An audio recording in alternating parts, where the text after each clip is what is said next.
We have returned, so have you, for another episode of Kentucky Esports Weekly, refreshed by Coca-Cola. I'm your host, Nathan Stevens. We have a lot of interesting topics to discuss today and a fantastic interview from Ben Brascum.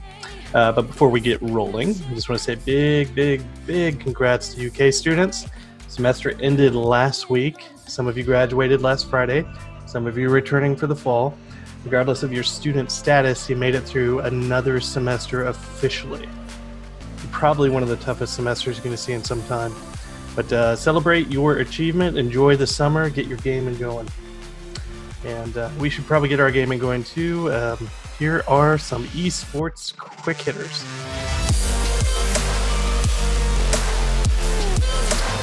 First up with quick hitters, Ubisoft announced a new league for Tom Clancy's Rainbow Six esports competition in North America.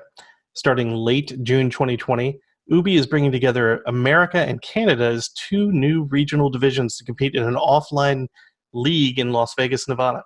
Che Cho, the senior director of esports at Ubisoft, released a statement with this announcement saying, "We're tremendously excited for the new Rainbow Six esports global structure that prioritizes investment and regionalization in each of the territories. In the North American League, U.S. division teams are selected to ensure a thriving and stable team structure for a premium offline league. Setting down roots for Rainbow Six in Las Vegas puts our pastime within one of the greatest epicenters of entertainment in the world, which as of today has an esports league to call it home." I know there are a lot of Rainbow Six fans in America and Canada, so nice to see how this pans out for Ubisoft and for competitors. It should be pretty darn good. All right, next up, we got File This Under Esports is slowly becoming like other sports. The business creator of Rect Global is teaming up with Talent X Gaming to form a place where streamers and esports athletes can sign up for potential marketing and financial gain. It's essentially an agency for gamers, much like something you would find representing the NBA or NFL, or pretty much any pro sports league. Rect Global co-founder and CEO Dave Bialik released a statement saying that Talent X Gaming is the formation of a unique and dynamic talent management company, combining Rect Global's esports industry leading position and Talent X's unprecedented success with TikTok content creators. This partnership now affords gaming and esports influencers and athletes with unparalleled support, insights, and execution. TXG further cements Rect Global as the most diversified and unequivocal leader in esports marketing. We are slowly entering a time where signing folks to a Twitch, Facebook, or YouTube exclusive contract is something an agent probably needs to handle. It's a good business move for esports in general. It will certainly keep athletes from having to stress about their contract details so they can firmly keep focused on gaming and competing. Speaking of business moves, PUBG Mobile Pro League Americas goes live online with scrims starting May 7th and will be running 4 days per week through May 31st. The first season of the league will start June 6th and run through June 28th. Director of PUBG Mobile Global Esports, James Yang, said, "In order to ensure the safety of everyone, which is of paramount importance to us, we've decided to completely reimagine the first season of PMPL Americas as an online competition. While this has not been a decision we've taken lightly, we do think it will also generate new opportunities and exciting avenues for teams to gain even more exposure while enjoying an improved format and quality with new exciting twists to it." Yes, there's a lot of excitement there. Teams will be competing for a piece of the $5 million prize pool that PUBG is offering, so it's always nice to see some normal in this pandemic mess. It'll be exciting to see what PUBG Mobile has in store for us. And that is what I have for you this week on Quick Hitters. I'm sure we'll be digging into more news as the summer unravels. There's plenty of summer to go. So now let's shift gears to industry news with Hailey and Tyler. Hi, I'm Tyler Ralston. And I'm Hailey Salyers. And this is the week's industry news. First off, on the 7th, Inside Xbox had its first showcase on its new schedule for the year, called Xbox 2020, a series of monthly updates covering the status of the Xbox Series X alongside all its features and games. The first show was meant to show us the power of their upcoming console by giving viewers previews to a list of upcoming titles for the new generation, all being labeled as Xbox Series X optimized. meaning they are designed to utilize the full power of the console for a stellar experience in all measures, from graphics to performance. Here's a list of all the games confirmed and shown with trailers: Assassin's Creed Valhalla, Right Memory Infinite, Call of the Sea, Chorus, Dirt 5, Madden NFL 21, Scarlet Nexus, Scorn, Second Extinction, The Ascent, The Medium, Vampire the Masquerade Bloodlines 2, and Yakuza Like a Dragon. In other gaming news, Doom Eternal's next update will include 3 major changes: invasions, changes to battle mode, and the introduction of empowered demons. An empowered demon is one that has already killed a player, has become stronger, and can now appear in a different player's game. If that different player kills an empowered demon, he or she will receive benefits including extra ammo, health, and experience as a reward for avenging the empowered demon's previous victims. Meanwhile, with invasions, players in Doom Eternal can enter someone else's game as a demon. The invasions feature does not have a start date announced just yet. Battle mode changes will include anti-cheat features, longer tutorials, and walkthrough differences. Players will also see echelon leveling for maximum level players, a death report screen for combat, and more. These updates are expected.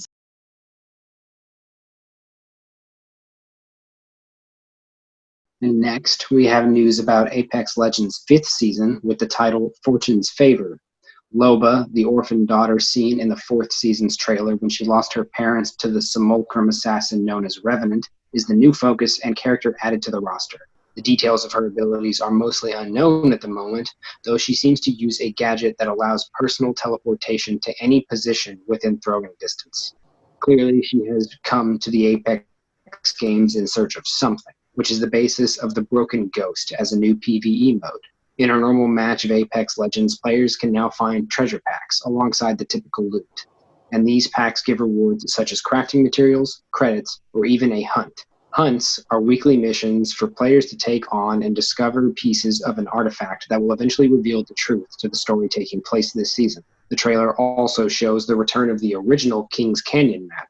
However, some changes have clearly resulted due to Loba's search, such as Skulltown suffering massive destruction. Aside from these events, players can also expect the usual addition of new skins and possibly other cosmetics with this season. And finally, we have Halo news. Halo 2 Anniversary was released for the PC on May 12th. It joins Halo, the Master Chief Collection for Windows PC, which also includes Halo Reach and Halo Combat Evolved Anniversary.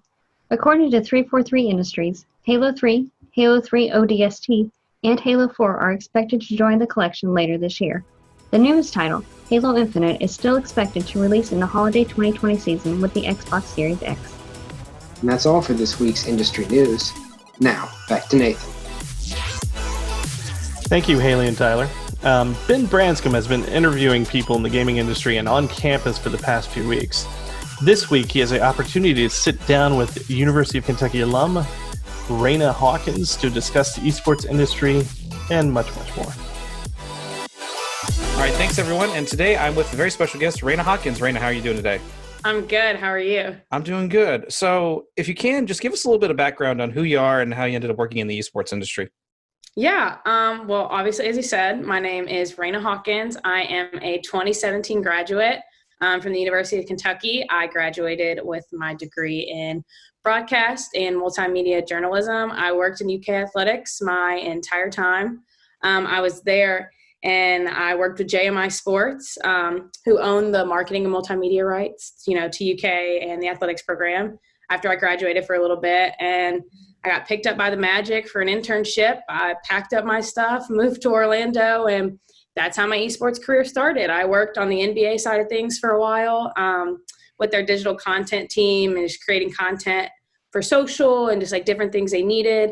And then they had a job opening. It was the first year of the 2K League. They had a position opening as a coordinator for their gaming team, Magic Gaming. I applied, and Ryan DeVos took a chance on me, and he hired me, and it just escalated from there. I worked seasonally with them, and then the Timberwolves picked me up and to be their content coordinator, and I ran social, created content, and we won an NBA championship technically, so which is really cool. And that's how I got my start. I worked for Overtime for a little bit, helping them build up their gaming side of things, and here we are. Nice. That's awesome to hear about. I know I've never really followed the 2K leagues as much. I've never been a fan of the games, but like hearing just how cool it is to be talking to someone who technically won an NBA championship is actually a pretty cool thing to happen today. So that's awesome. Can you talk about a little bit then your social media experience and management within esports? I know I feel like personally it's kind of an aspect that gets kind of lost in esports because there's so much to go into it. But like when you think esports, you just automatically think of the person playing the game. So can you talk a little bit about what that means as an esports social media manager and like just the other jobs that kind of go into esports in general?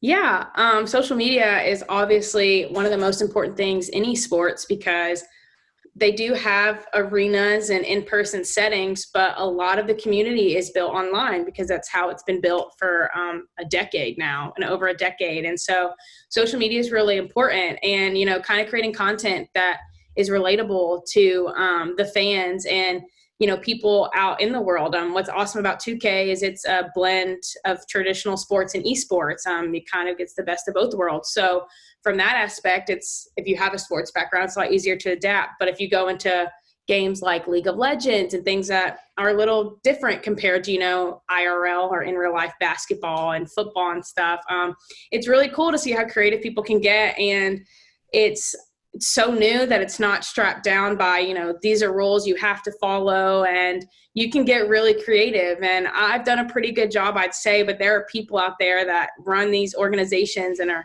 so creative. They're coming up with online tournaments, and it's wild. It's a wild ride, but it's so much fun because you can be pretty much like whatever the brand wants to be, you can be it with very little restrictions. So it's fun. That's awesome. So can I ask then, like, so a normal day working for the Minnesota Timberwolves for you, what would that look like, I guess? It varied a lot. You wear a lot of hats in esports. It's very small and tight knit because it's so new. So, you know, I would create a lot of the content, but I would also come up with the social strategy, and I would help with day-to-day operations if they needed me. It's kind of like whatever you need, you're there. So a lot of the times, you know, you'd come in, beginning of the week, you'd have your meetings, planning out your content for the day, and then you'd go execute throughout the week. So sometimes it was as simple as make a graphic, or if you needed something more in depth, have the creative team make you a graphic. If it's a schedule release, or I came on with the Timberwolves when they were releasing their team. It was their first year.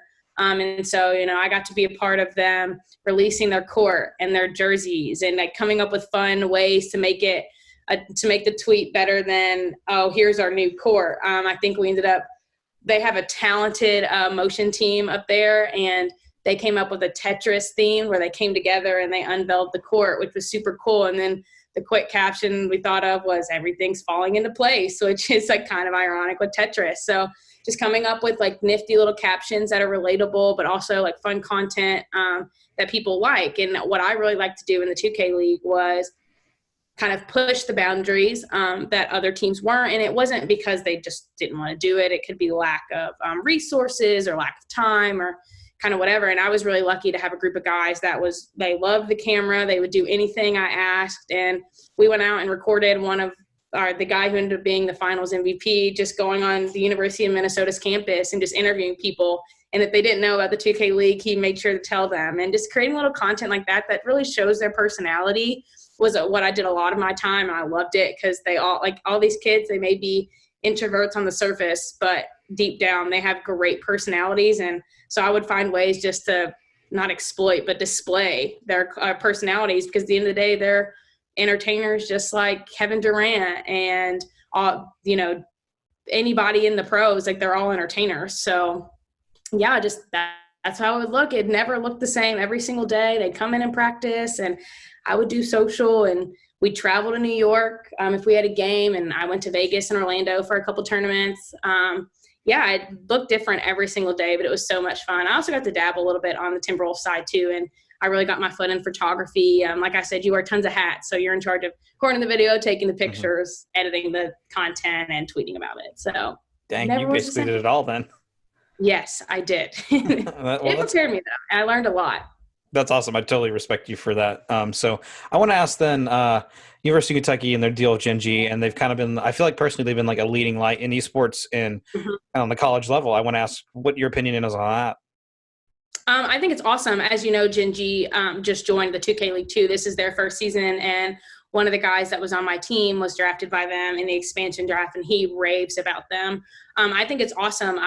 College esports have been around since, esports have been around, but I love that Gen G is really starting to shed light and really starting to put in resources and help universities like UK really build those programs up and make them in the same limelight or as much as they can as, Kentucky's basketball team and the football team and the volleyball team that's been doing tremendous the past decade. Yeah. And so I think it's super awesome. And when I found out that Gen G was signing, I was like, this is incredible. Like, the esports teams that have been there are finally going to get the recognition and finally start doing things on the campus that a lot of people didn't know existed. And I think when they did the Call of Duty game, I think a couple seasons ago with the men's basketball team, I knew UK was heading in the direction of really trying to bring esports to the front.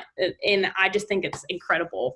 It's awesome. Mm-hmm. I agree with that. I know we just a few weeks ago did the 2K tournament with a bunch of people in the community as well as UK basketball stars. So it's been a really cool thing just to see them, number one, just take the lead, but number two, just have fun with it and just have a tournament in the middle of a global pandemic and kind of take a little bit of a break. So it's been really awesome to see them. Yeah, I thought it was awesome that they brought in future students, current students, alumni, fans, former players, current players. The way they went about that and the way they executed it was incredible. And I tip my hat to UK because that was not easy to plan. I've been there. I've seen people do it, planning a whole league, and they planned it all in a pandemic, and it was incredible. I loved it. Oh, it was wonderful. So can I ask then, how important do you think is esports on a college level as for the industry as a whole? How important do you think it is for universities, not only just ours, but any university to get in hopefully on esports, not from just a gaming perspective, from just the business side and every aspect of it? Oh, I think it's important. I think since esports is so new that they're really working towards building a structure. And, and I think a question that comes up a lot is, how do you prepare, especially on the business side, to get, young professionals in and know how to embrace the space? I know that's been a struggle a lot of the times. And I didn't get a lot of experience at UK outside of, hanging out with my friends, playing video games. And I had the Magic to thank for that. But I think it's so awesome that UK, they're starting to involve colleges, and UK's taking that on because it shows the ins and outs of the business side of it all, not just the playing side. And I mean, some people don't need to go to college and attack these things, but a lot of people, for me, needed that structure and needed that tailoring and needed to learn the ins and outs. And I think it's awesome that colleges are finally picking up on that, because I think that's going to give the structure and the abilities to really build esports into a level that matches, the pro world, like the NBA, the NFL, MLB, MLS, all those things, because a lot of people play video games and, they talk about the group, the unreachables, that they've never been able to market to. Well, they've been in this space the whole time. And so now that we're finally able to execute those people and really engage with them in a sense that on a level that makes sense to them is incredible. And I think it's awesome that colleges are finally starting to encourage people and educate people on, hey, this is esports. This is how it's the same as sports, and this is how it differs, and really creating this big, huge esports organization across the globe, which is incredible. Mm-hmm. It's truly been amazing. I talked about this with a few other people, just watching, in my lifetime, how it's kind of started low and then just shot up out of nowhere. But it's been cool just to see it evolve, because I've been in games since 2011, following and just playing. So it's just been awesome to see it grow. So I have one last question. It's the hardest question. Okay. What are you playing right now? Oh, okay. So I actually just bought a Switch. No. So I know I'm a PlayStation gal to begin with, though. I'm team PlayStation. I don't mess with that Xbox. I can't do little. I can't do with the controller. PlayStation and Sony all the way. But I recently got the Switch, so I've dabbled in Animal Crossing. I'm horrible at Fortnite, but I play it on the Switch because it's a little easier and less competitive than PC or PlayStation. I play a lot of The Sims. I know it's not an esports. It's a very, some would say, girly game, but That's I wonderful. love it. I played The Sims. I love The Sims. Yeah. And I I kind of probably sound like a fraud saying this. I don't play a lot of 2K and Madden and all those things because I'm not good at them, but I love watching them play and I understand the game. So my boyfriend was a professional 2K League player, so I watch him play a lot of 2K. He plays a lot of Madden. I watch that, and I'm always in streams of people. Like, I watch all the 2K League streams. So yeah, I'm dabbling my hands in a lot of things. There's nothing specific, and I'm excited for all the games that are like being talked about being released. And even back in the day, I was a big Fable gal, so I know I hate on Xbox, but I loved Fable as a kid. So I get that. I'm glad you haven't bought into the Tom Nook Animal Crossing debt yet. So that's always good. But Raenah, thank you so much. I played a little bit of it. I just started it, but I'm not like Animal Crossing. We stayed. I did not have a DS as a kid. So. Oh yeah, I totally understand. My sister wants it so bad, but we're in the middle of a global pandemic, and she's like, "Do I buy the Switch Lite? Just go ahead and get it." I'm like, "No, stop. We'll get you one when this is over. You can sell your soul to Tom Nook, and we'll be okay with life." So. Exactly. Yeah, it took us a long time to get our hands on a Switch. Oh yeah. Today's day and age. I'm sure. So, but Raenah, thank you so much. It's been a pleasure. Yeah, thank you so much. Shifting from serious to wacky zany, we have another push to talk for you with Nick Hughes and his merry band of personalities. Take it away, Nick. Greetings from quarantine. Again, day, I don't know what. It's rough. It's big rough. And I'm a crybaby about it, but it's fine. This is us. This is the panel. There is only panel. Only panel. Panel is all. It was a relatively slow week for news in the gaming world, but there's some stuff to chat about. First of all, Halo 2 coming to PC Tuesday. So when this airs, I'll be playing it. When this airs, I will literally be playing Halo 2. I will have a battle rifle in hand, and I will be losing a lot. But I'll be enjoying myself. Is anyone else going to play it? Are you going to play it, Jude? Probably, yeah. So I don't know if I'll be playing it. I'll definitely get it. I didn't get Halo CE, but I'm definitely going to get Halo 2. So you don't want to play with me, Well, it that's depends. all right. Do you still have your Game Pass problem, or have you fixed that? No, I fixed it. You fixed it? It lets me play now. It's elite now. That's good. So I know it's coming. I know it's coming to Steam. I'm not sure it's coming to the Master Chief Collection on Game Pass. That's interesting. Well, I'm sure. I would assume at some point it will. Maybe like delay. Yeah, I'd assume so too. I mean, I'll just check on that. I don't know for sure one way or another yet. Yeah, but I mean, if not, I'm just gonna get it on Steam. I'm not gonna knock it Halo 2. Yeah, facts. Not the best entry. My opinion. But What is the but best? a very. In terms of multiplayer, I think Reach or 3. Yeah, I agree. But Reach probably. Yeah, I have a hard time choosing between the two as well. It's really, really good. Okay, so this is what I was talking to you earlier, Jude, about. Sony made a patent. So, like, who knows if it's going to be a final addition to the product, but for to go into the digital assistant, I can only hope that Fuzzbot is an all-knowing, omniscient little creature that sits next to you and guides you through not only your video games, but life.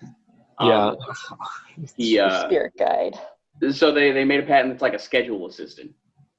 Like you can link a calendar to it, like a personal calendar, work calendar, all of the above, however much you want.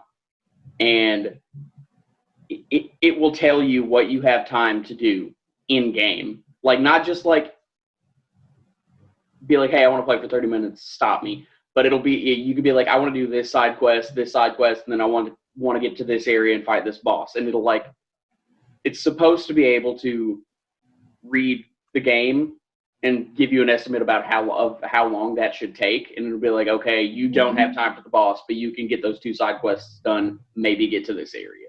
So before you have to do X thing. Is it like an external peripheral? Or is it like That wasn't clear. That wasn't clear in the article. Because if that's going to be a thing that's like This is just a integrated patent into right the now. PS5, like it's part of the PS5 itself, that's honestly pretty sick. If it's a thing I have to buy on the side, I will not get it. Not that I'm for sure I'm going to get a PS5 anyway. I would think you wouldn't have to purchase this separately, Yeah. Like, that doesn't seem like something that doesn't make sense to me. Yeah, it I doesn't think make sense to me that either. should be a part of the PS5. But if that's actually just part of it, Yeah. That's pretty cool, honestly. Like the fact that it No, can I agree. estimate times for stuff is sick. So I does agree. it estimate based on like how you play too? Because like, what if you are like a slow Yeah. player or you're I like don't know. stuck? Then you're getting Yeah. into some machine learning, It's like, okay, some you're this good. ridiculous technology. It's going to take you this long because you're. Or it's going to be this- like, yo, Elias is terrible at this game. You are Give this trash. boy an extra 30 minutes for every menial task he has to do. yeah, exactly. He has to go kill 5 rats in a basement. That's taking that boy at least an hour and a half. You That'd be have kinda time scary, though, for if it's- nothing. What if you can't do BuzzBot anything. just rags on you the whole time? It's like, dude, I would get that wasn't that hard, man. What if are he's you like a doing? Dick's Last Resort waiter. It's like, hey man, you could have gotten that kill. He was right here. Man, you know, Should have used this power move. I'm a robot that has no opposable appendages, and I can still play better than you. BuzzBot down the street who belongs to little Susie. She beat this in 10 minutes, man. You're Dude, going what on if- hour 3. Dude, what if the fuzzbot will like smack to each talk other? for you? No, like Oh, it'll smack talk for you to the other person. That's a slippery slope. I don't want to think about that. Yeah. That's You, a lot. does anyone remember what was it, Tablebot that Microsoft had? The AI. that Yeah, they had? yeah, I remember that. We don't even not need to- trust that got AI. bad. Yeah, that got I bad. don't wanna That got think really about bad. AI trash All right. talk. So next up, we can talk a little bit about how, it's common knowledge now E3's been canceled. Yeah. But we've started to see I've seen some news now about, companies doing their own showcases, be it third-party companies doing their own showcases, be it like the larger like Sony, Xbox, doing whatever. Like Xbox actually already, not long ago, how long ago was like a few days ago, showed off Yeah, like a last a week. bunch of release titles, Mhm. a bunch of titles coming to Xbox One, some third-party games. And so I'm really that being said, Bethesda also officially commented that the next entry into the Elder Scrolls is years away, like many, many, many years away. Like they don't even have details to share about it. Just literally that they've announced it. You think they even started? I don't think so. I have no Probably faith not. in that company anymore. Where's Probably Starfield? I haven't heard anything about Starfield. They in mentioned 4 Starfield. They years. said What are be on the saying? lookout for Starfield well before Elder Scrolls 6. So Interesting. I'm looking forward to Starfield. I think Starfield's going to be sick. I'm at a point with Bethesda where I'm not going to buy anything of theirs before reviews come out. But if Starfield is, if it gets good reviews, I'll definitely think about it. The whole 76 thing. 76 is a special case IMO because first of all, I was never a Fallout fanboy. I enjoy it; it's a good series, but I'm definitely on the Elder Scrolls side of things. I didn't hate Elder Scrolls Online; it wasn't amazing. Well, 'cause I was thinking That's like, not even. but Bethesda hasn't made an Elder Scrolls in an entire console generation, except I guess if you count Elder The Scrolls remasters. Online. Oh, never mind. Yeah, like Yeah, Legendary they haven't. Skyrim on PS4. Yeah, no, they haven't. It's I don't count Elder The Scrolls. Skyrim But I mean, came Fallout out. 4 was during huge. the- Fallout 4 was huge. 76 was arguably a big deal. Even if you don't like it, it was a big deal. It was a big release. And they're continually doing things with it. Somehow it has a player Wastelanders base just came still. out, which is weird. Yeah, I don't get that either. But No. they released that big expansion with a storyline and everything, and apparently it's still super buggy, so that's good. Yeah. But I mean, Nice. I feel like a lot of the bugs are a part of Bethesda Games' charm. Yeah. it's a charm if you can play it still, I would say. Yeah, That's play it, that's yeah. a problem. If it's not game breaking. Dude, just stuff like the Skyrim giants hitting you and just launching you into That's the amazing. sphere is You amazing. have to appreciate that. Yeah, I You have love to that. appreciate that. So I'm a big fan of those games anyways. We I'm just a big know them. RPG Just so guy. you know. I think All right. A little tip. Actually, I just read about PC gaming. I read a tip that was interesting. If your game freezes or crashes, I didn't know this, but Windows has a game mode that you can turn on and turn off. And someone was playing their game and they toggled with it. They turned off their game mode on their PC, and apparently that fixed it. Oh, so game mode bad. Yeah. Yeah. It's like Yeah. Windows full screen option. I try to not let Yeah. my PC do things without my consent. Yeah, it was seriously. interesting. I'm like, I need to try that. So All that right. happens to me. Well, that's a good little tip to end on. Everyone, Little tip for the Elias gamers and out Jude there. have little updates before we sign off here. Just what you've been playing. I've been Sign playing off with a healthy something. amount of RuneScape 3. I'm not happy about it, but it is what it is. I'm so bored with quarantine. MMOs will always draw me back. Yeah. Yeah. that. It's a sickness. I It's a finally sickness. beat Final Fantasy VII Remake. Nice. Really good. Woohoo! What's out of it? Yeah, so far? it's really Have good. they said when the next part's coming out? They have not. No, Okay. we don't even know when those are going to come out. Still playing Valorant. Everyone that's better than me is using aimbot. Everyone that's worse than me sucks, and I tell them that. I don't. I'm not that toxic. But there is Yasuo syndrome. I don't know if any of you all play League of Legends, where your Yasuo is always terrible and goes 0-15, but the enemy Yasuo will always go 20-0. Yeah, I know. That's like Same with Viper on Valorant, dude. If you get a Viper on Valorant, she's going 0-16. She's dropping poison smoke on the bomb site while you're trying to plant and killing you. But the enemy Viper will always one tap flick headshot you. Easily going positive KDA, probably like expert use of ult. So Riot Games, if you could fix that, if you could fix all of my teammate Vipers, that'd be Riot sick. Games. If you could nerf enemy Vipers, that'd be also sick. And with that, we're going to peace out of here. All right. Next week. stay healthy. Well, thank you, Nick. We are here to wrap up the show. We being myself and Alex Cutadean, who is here with me. We are. Hello. How you doing, Alex? Hello. So, any UK events going on? Or we got things We coming? are still locking down our next event series, esports. Esports. The name has slipped my mind. The monthly esports speaker series. There you go. We're still locking down the speaker for next month. But we are expecting to have an industry, somebody working in the industry, and we've got a couple names that we're trying to lock down. So look for that announcement soon. So that's the only thing on that front. We've been talking about launching some other shows as well. So look for those in the future as well. Great. I know we got a lot of stuff coming down the pipe. So should be an interesting year for esports on campus and beyond campus on Twitch. So, all right. Well, that said, we've got questions we got to ask each other. And we've run a historical 5-question game for the last few episodes. And this will continue for the near future, because we are trying to stump each other and make each other feel old. So I think we've accomplished it so far. So here we go. I'm trying to include some less historical ones as well. So I've got some semi-modern questions in there. See, the modern questions are going to stump me. No, they're not. Semi-modern. Semi-modern. Please let it be Knights of the Old Republic. Okay, so who went last? Was it? I can't remember. I'll ask the first question. This is a mostly historic question.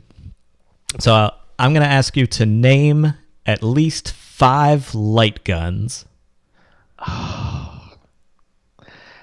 So I don't know if Ralph Baer named his in the brown box. I think it was just called Rifle. Does that count? It was like the first one. Let me look that up. I don't know if that made my list. I know there are, like, when you go way back, there's like 100 light guns. Oh yeah. But I listed the major ones. The ones I listed are from the 80s and newer. Okay, so I can name the Justifier because I can hear that. I can see that in my head. There's a Zapper from Nintendo. I'm trying to remember what the Sega Master System one was called. If I could... Oh, it's upstairs. I was going to cheat, but I can't. And I can't remember the Saturn's one. I don't remember the one for the Saturn. I could see it in my head, and I know it was for... But Time Splitters use it? I can remember. No, maybe not. All All right, you got me. I can only name those. What about the Super Nintendo one? Do you remember that one? Oh, the Super Scope. And what about the Genesis one? Was there a Genesis one? I remember it, but I don't remember the name of it. Oh. And it was so cool. Didn't it come with like a ring or something that you would step in, or no, was that something else? That may have been something else. I remember the Super Scope went on your shoulder and had like one reticle, and then the Menacer had like two. You'd like put your face in it or something. So that was the Genesis one. The Sega Master System was the Light Phaser. I don't know if they licensed that from Star Trek or not. Probably not. Atari had one in the 80s to compete with the Zapper called the Atari XG1. That was 10 games came out with the Atari XG1 that was backwards compatible with the 7800 and 2600, but it launched with I can't remember the name of it. They had a computer system that was like a crossover computer system and game system. That's when it came out with that. Was it the Tremels? What's that? The people who owned Commodore, they had bought Atari at that point. I think that's one of the first systems they released. Alan Trammell and his family. Commodore had purchased Atari at that point, if it's the computing system that was released. So that would be that might be it. The Saturn's was called the Stunner. The Stunner, that's what it was. Oh, and then also for the PlayStation 1, 2, and 3, there was the Gun Con. The Gun Con. What was that Dreamcast. For? What's that? What was that for, the PlayStation? Well, I don't know, but I went and enumerated all of these games. And one of the biggest downfalls, so I owned a Super Scope. And one of the biggest downfalls of the Super Scope was there just weren't a lot of games. And by the end of the lifespan, I guess there were 13 Super Scope games.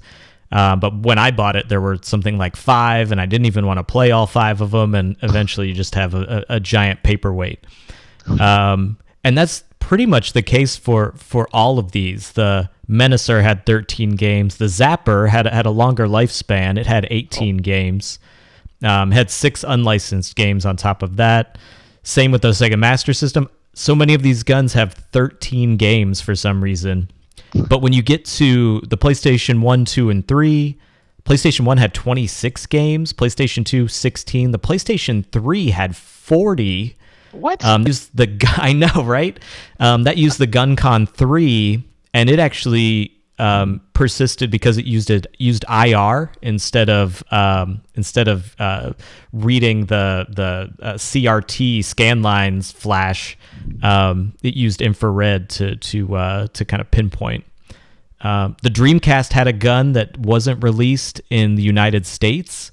It was just called, oh gosh, I did not write down the name of it. It's just called like the Dreamcast. Oh, it's just called the Dreamcast gun.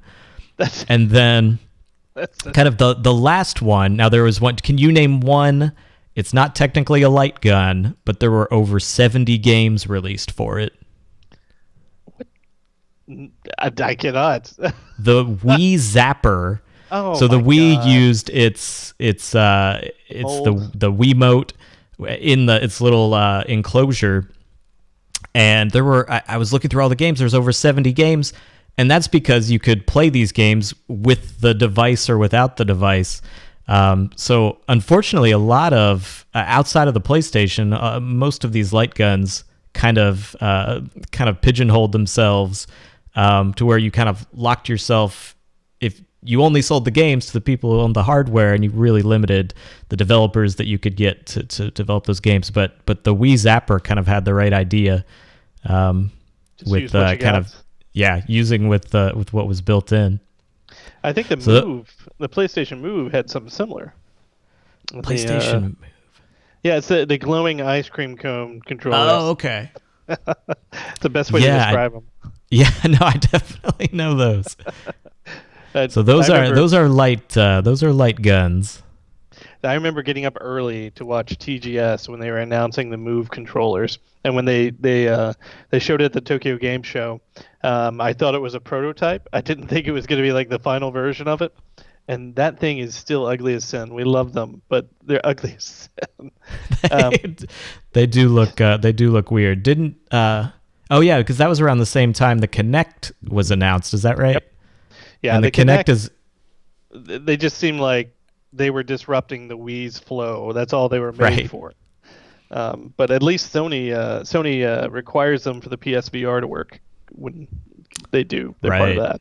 Yeah. Yeah, Kinect is, I believe, has been retired for good at this point. Is that the case? That is totally the case. I think when it was something you had to purchase with the Xbox One at the beginning of its life, people were just very mad at that because it was such a underused, underdeveloped piece of technology. Great for research, though. Yeah, it's fantastic. We've got a Kinect 2 that we used for some research projects. And unfortunately, it's not really supported by anything anymore, but some unbelievable technology in that little device. Yeah, they did a good job. I was fortunate enough to meet the two gentlemen who led the team that created it, and their intentions were beautiful on it. I mean, it was just a wonderful, wonderful system, but it just wasn't made for gaming. That's really was not made for gaming. But good start to questions. I can't follow that up, but I'm going to try. Okay, so Alexei Pajanov created Tetris. He created Tetris, a Russian mathematician researcher. So who was the company he originally sold that game to? Oh, that's a good question. I've heard the story, and I feel like part of the story is that he like made no money from the sale of this, or the Russian government or the Soviet Union claimed ownership of Tetris. Yep. And I'm going to say he originally sold it to Nintendo. So close. That was the second company he sold it to. Oh. The first company he sold it to was called Tengen. Yeah. They made RBI Baseball. Yeah, and they made unlicensed Nintendo games, right? Weren't they known for... They were licensed, I think. They were licensed because I remember seeing them in stores. They were sold them in retail. They were an odd cartridge shape, but they went over to Russia and broke a deal with him, and he gave them permission to make the game. And they brought it over. They started selling it in retails, and then a man named Hank Rogers went over to Russia and brokered a deal with the Russian government to purchase it. And when they found out that another company was making it, they actually told them to stop. You can still find Tetris versions that Tengen made, but they were pulled off the shelf as soon as the piece of paper was signed with Nintendo. Yeah, it's kind of a sad story that the developer of Tetris, one of the most popular games ever, that has crossed so many platforms, was not able to really profit from. I don't know. Has he been able to profit on that since then? So this is like the greatest Nintendo story I think I've ever heard. They saved profits for him. So when they got him to move to America and set him up in, I believe, in Washington, and presented him with a huge bank full of money and thanked him. So they had kept profits on the side for him because they knew they couldn't give it to him directly just yet. That is a good end to that story. It is. Yeah, that's exciting. Soviet era Tetris. I always remember playing it as a kid and not quite understanding like why is there so many so much Soviet era like imagery and dancers and music and the more you learn about that story, the more it makes sense. It was a good game back in the day, and it went everywhere on PCs before it actually made it to Nintendo. Like it was available everywhere. So anyway, that is my first question. So all right, good one. Thank you. Okay, question 2 for me. Marathon, Myth, and Ani were titles created by which game developer known for making Macintosh games? Marathon. I remember Marathon. And I didn't know there were developers who specifically made Macintosh games. Now, they didn't exclusively make Macintosh games, but they were known for their Macintosh games. Oh, my lord. It's not Interplay. Couldn't be. Not Interplay. I don't know. You stumped me on this one. That is Bungie. No way. Bungie was in an act of may have been an act of retribution. No citation on that, by the way. Microsoft acquired Bungie, and the rest is history. That was in around 2000. Since then, Halo and Destiny have come out of Bungie, but yeah, they originally made Macintosh games, and at the time, they had Marathon was credited with some of the things like mouse look. And certain techniques that were in a first-person shooter that hadn't existed in first-person shooters before. Ani was an excellent game that actually did not get a lot of acclaim because it was released on the Macintosh. But yes, when Bungie left the Mac, it kind of, to this day, has really left a gap in outside of titles that are intentionally cross-platform. After them, there wasn't really great Mac game developers. I knew Halo was going to be a huge Mac game originally, and then Microsoft came by and snagged it. I went to Bungie a few years back, and the company is located in the weirdest place you'd ever think a company like that would be located. It's like in the middle of an outdoor mall. There is no joke, like a California Pizza Kitchen, an LA Fitness right next to them, and then there's Bungie.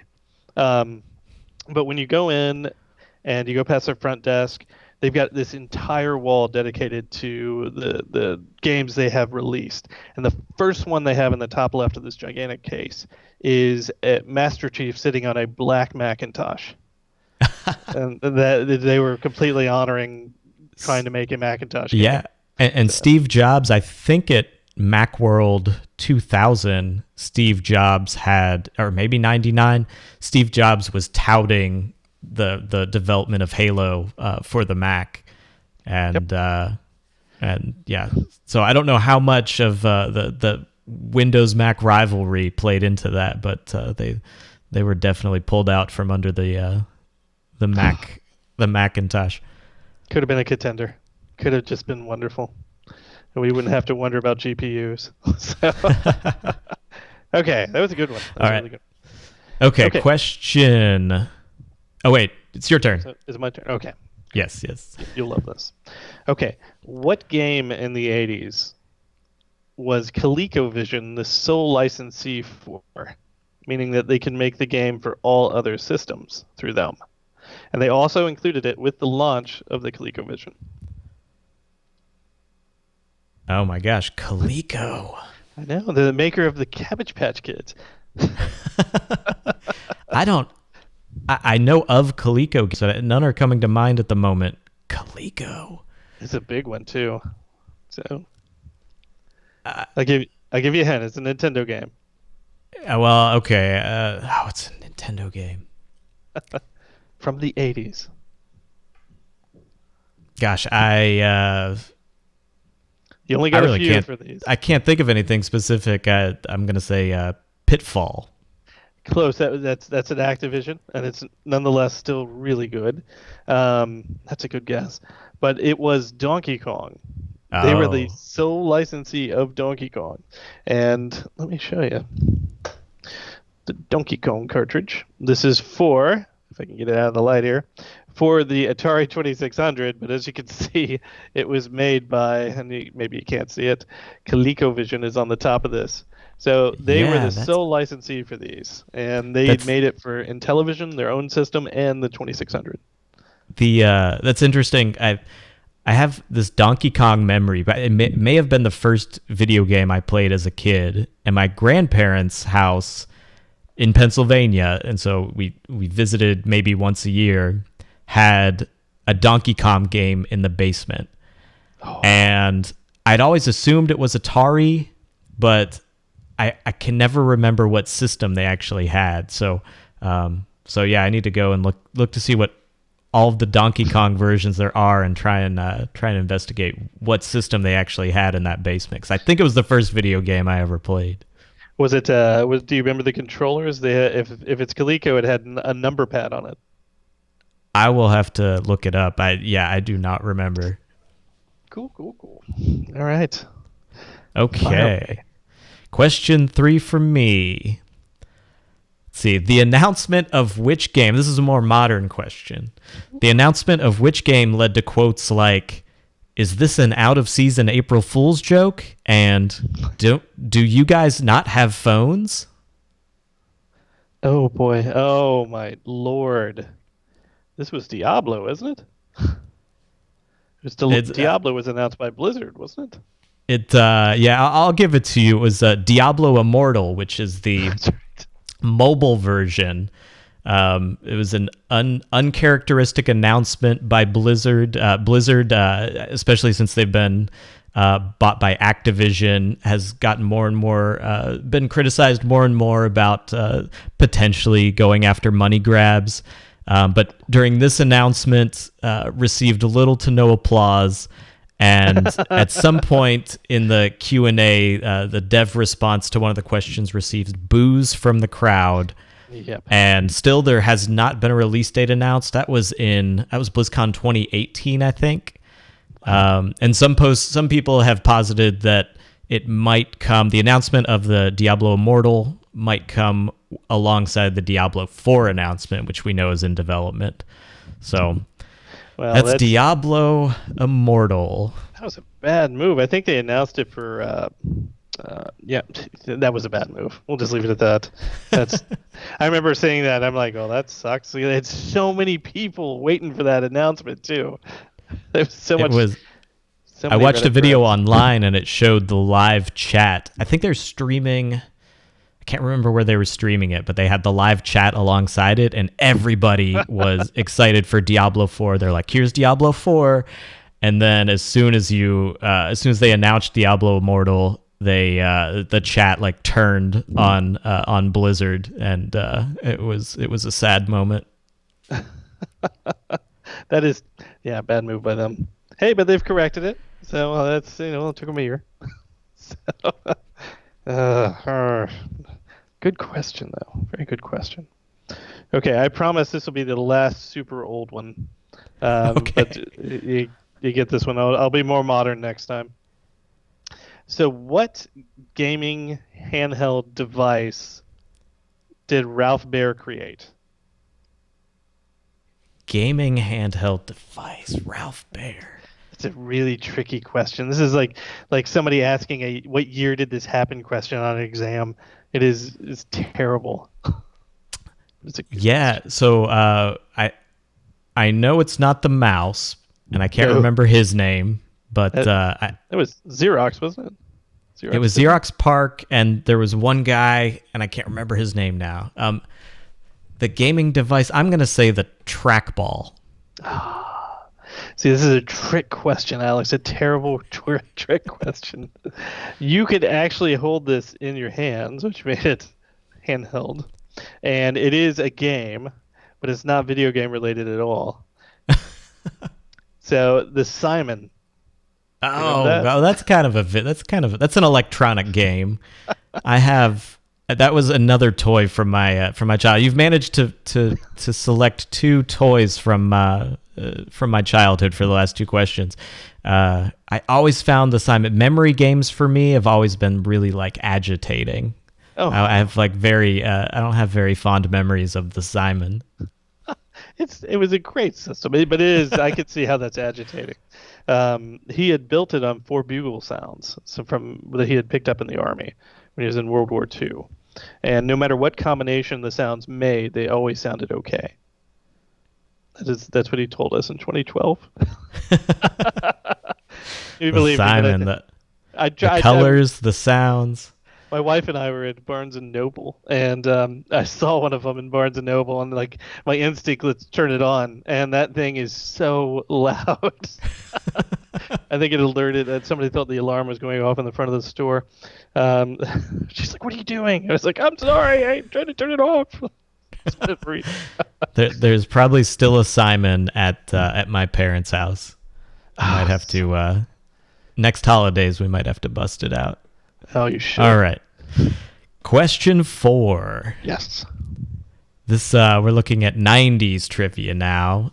What 90s sports game featured a 4-player arcade cabinet, had quotes like "He's on fire" and "Boom Shakalaka," and had cheats like mini mode, big head mode, and secret characters Bill Clinton, Al Gore, and George P. Funk Clinton. George P. Funk. So I was showing this game to my son like 2 or 3 months ago, and he was like, "This thing is so cheaty." And I was like, "Welcome to the '90s, NBA Jam." NBA Jam.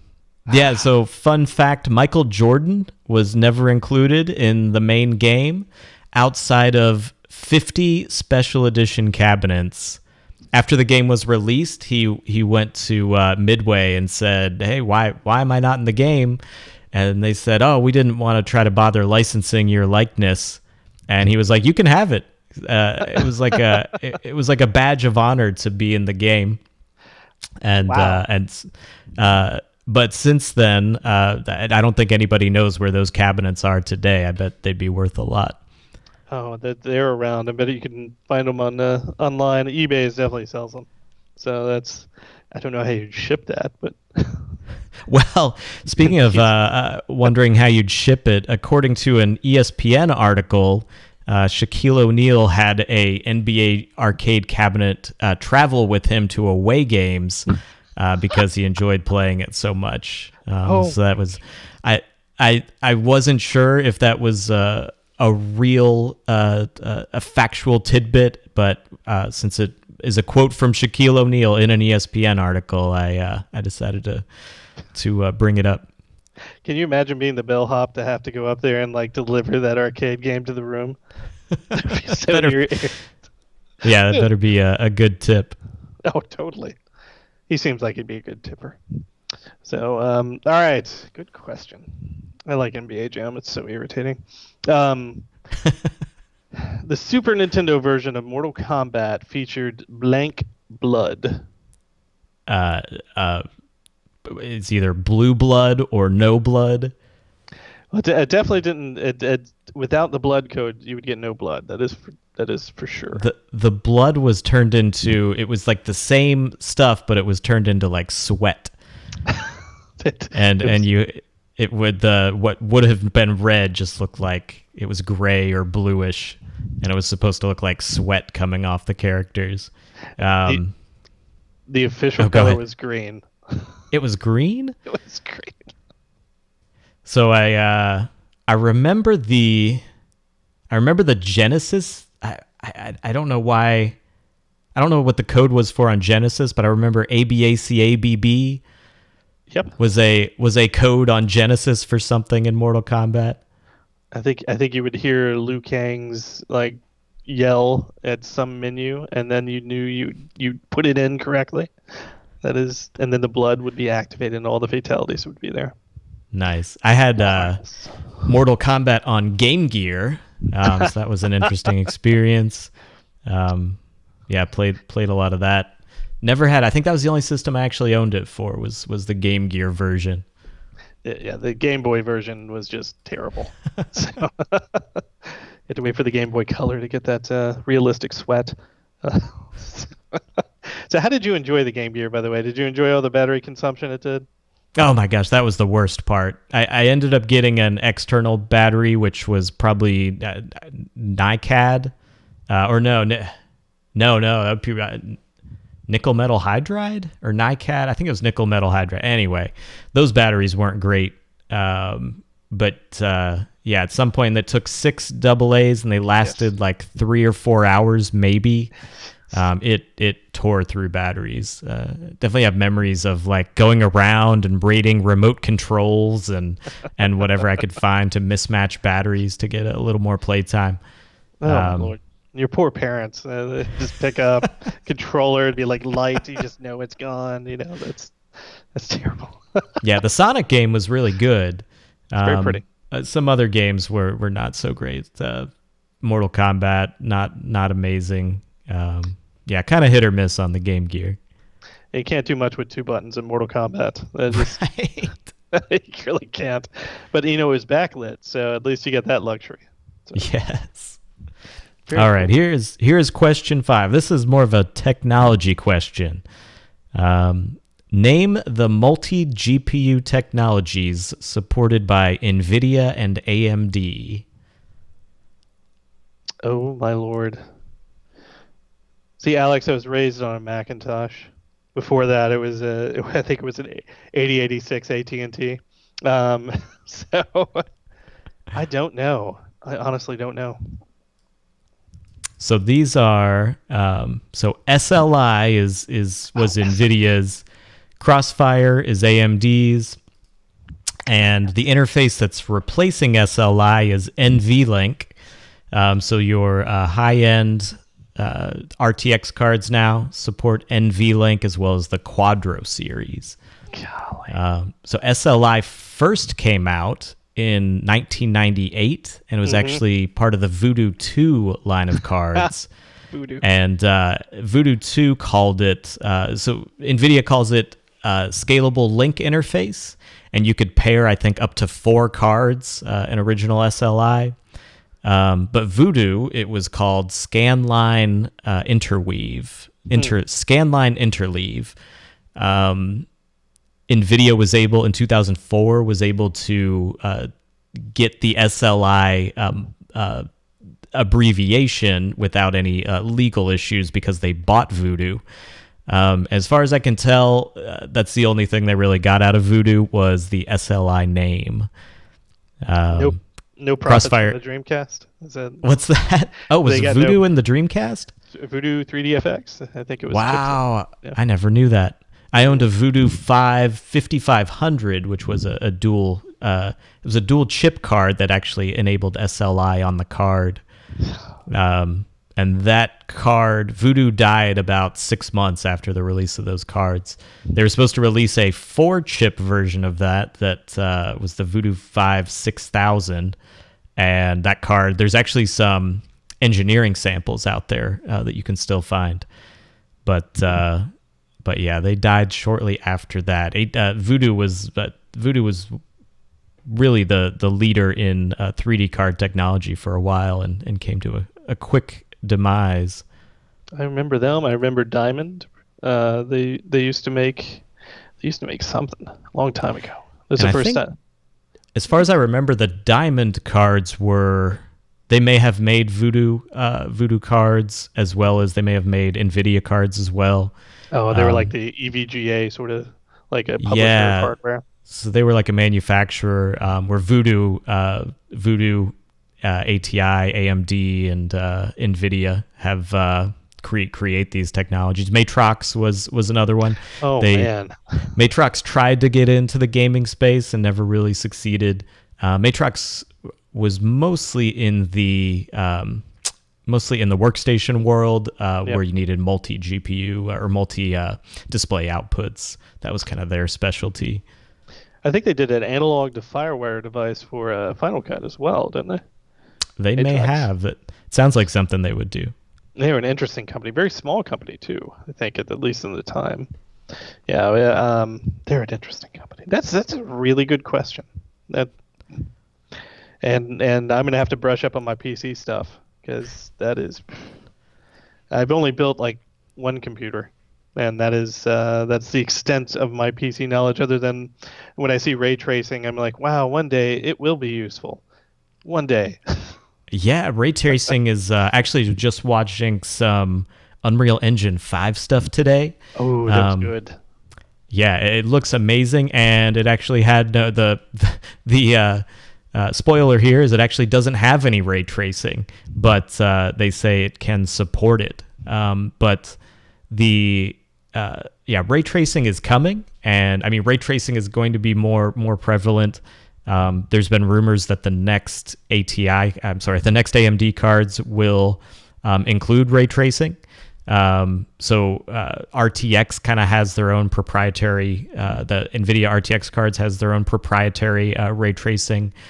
So it's unclear if there will be a ray tracing standard or if they will have kind of their own proprietary version as well. AMD has tended to be more open source, with things like FreeSync, where NVIDIA has tended to be more proprietary with their solutions. So yeah, interesting stuff's going to be coming with ray tracing. But yeah, seeing Unreal Engine 5, it's amazing to see what we can do without ray tracing. Yeah. And then as soon as you put that on top, it's graphics are just getting better and better every day.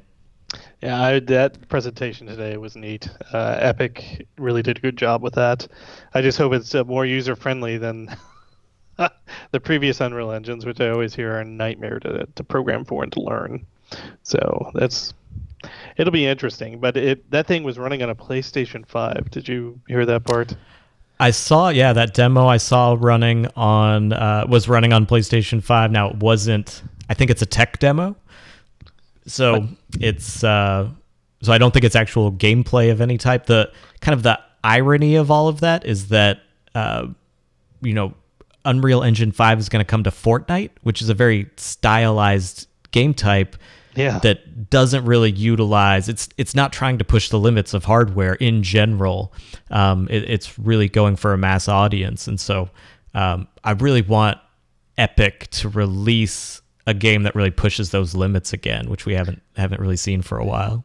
Well, when you're making millions of dollars off of Fortnite, right?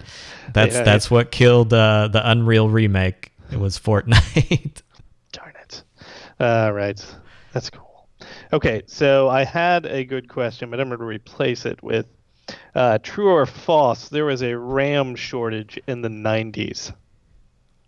Gosh, in the 90s? Mm-hmm. Gosh, I don't know if I remember that far back. I'm going to say true because there's always RAM shortages at some point in a decade. Well, this one was specifically terrible. That is correct. From what I remember, your PC talk absolutely just kicked it in. So I remember getting Wing Commander 3 on a PC and having to pay out the wazoo for 8 megabytes of RAM. Yeah. But there was a leading company, and I can't remember where they were located, but that manufactured the RAM for almost every computer, and they had a fire and they burned down, and RAM prices went through the roof because they were scrambling to figure out who was going to manufacture the RAM while they were trying to recover from the burned building. And for a period of 2 to 3 years, you couldn't find RAM for under $200, and it was ridiculous. And megabytes of RAM at that. So it's really interesting how memory and processors have really turned into commodity products, but they are sourced largely from only a handful of areas in the world. And so when you have something like there have been times when typhoons or even the Fukushima disaster, things of that nature that disrupt some of these electronics and computer manufacturing companies. It's interesting to see how the whole global, a company like Dell or Apple, or even other manufacturers, you might have someone like Apple trying to source millions of chips, and they buy them all during a shortage, and then other companies can't operate. That happens more frequently than I think people realize. And our current coronavirus disaster disrupted manufacturing somewhat. We've seen supplies kind of level out a little bit. It's not as bad as some people thought it might get. And I've actually have some computer memory to sell right now, some DDR4, and I was kind of holding on to it, waiting for those market prices to change, and they haven't really gone up significantly. So yeah, fingers crossed that we don't see. I mean, as much as I would like to get more for my memory, I think we'll be better off if those components prices stabilize. Yeah, that would be nice, and getting everybody what they need, and getting Logitech to make more cameras. So that is it. Have you looked at Logitech cameras, like how scarce they are right now? Well, no, I have noticed like switches. You can't find a switch anywhere. There are a handful of items that are becoming scarce, and especially items that people, while in quarantine or isolation, that they would enjoy. That I've also been had some manufacturing disrupt. Also, we've tried to find some chest freezers, and those are all sold out everywhere too. Yeah, that's amazing. My wife and I had, prior to everybody being forced to go home, we had teetered on whether we were going to buy a freezer or not. And as soon as like everything happened, we're like, "Oh, freezer, we'll go get one now." And then nope, no. There's I believe sometime in June, there's a 14 square foot at Home Depot that is expected to be in stock. So, still want one by the end of June. They might be coming in. We might get one just because. Maybe we'll go. We'll get one of those gigantic freezers that are in like restaurants. Just. Oh yeah, those are in stock, I think. But they are, like up to $10,000. So. Yeah, I've been looking. By the way, we have some comments in Twitch about LG board parts for LG and some mess. Logitech's wheels G29 are like $450 right now, Ben says. Oh my gosh. Why in the world are like racing wheels like a shortage of those? It's it's just everything turning into like a commodity based market. It's unfortunate the people that profiteer off of some of this stuff where it's not the main manufacturers, it's not available anymore. So your eBay and Amazon sellers like double and triple the price on some of this stuff. It's that's rough. Oh well, somebody's gonna like be out of luck when they look up and everything's gonna be okay by like August, and they've got like 21 G29 wheels stuffed in the garage. They were trying to move them. That's funny. All right, well, I think that is it for us today, and that was fun as always. Love going back and forth with questions, so we'll do it again. But I hope everybody has a lovely day, and we will catch you next week. Same bat time, same bat channel. Stay safe until then. See ya.